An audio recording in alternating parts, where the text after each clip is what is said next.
Hello mga mommy! At eto nga ang part 2 na continuation ng dollhouse ni Bunso. At eto na nga yung mga una kong nagawa.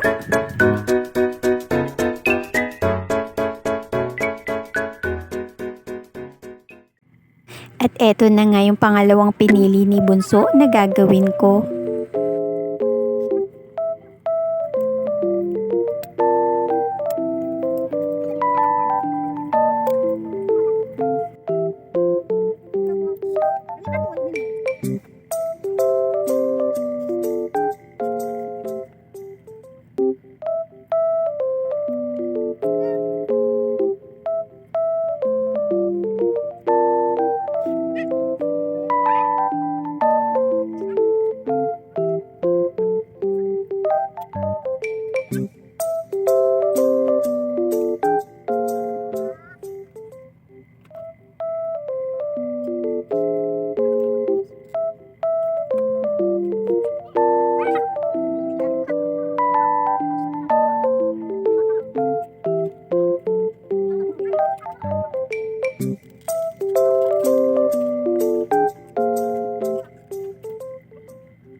At eto na nga, natapos ko na nga yung bedroom niya.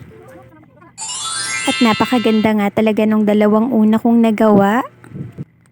At ayan na nga, ine-enjoy na nga yan ni Bunso. At nung kinagabihan nga ay eto na nga yung mga sumunod kong ginawa.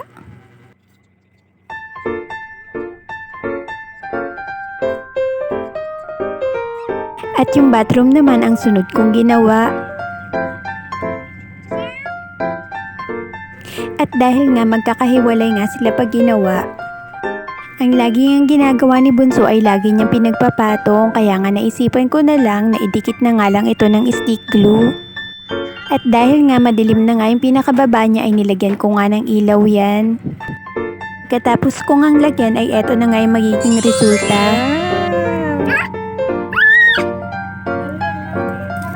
At ang ganda-ganda nga niya sa personal at napakaliwanag na, tuwang-tuwa nga si Bunso dyan.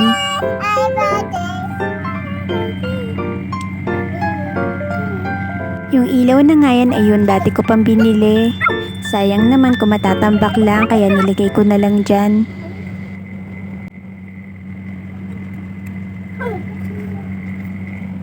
O diba mga mami, anong sa tingin nyo, maganda ba? Subukan nyo na rin gawin sa mga anak nyong babae at siguradong matutuwa din sila. Ayun na nga mga mommy, hanggang dito na lang muna. Hanggang sa muli nating pagkikita. Maraming salamat. Paalam.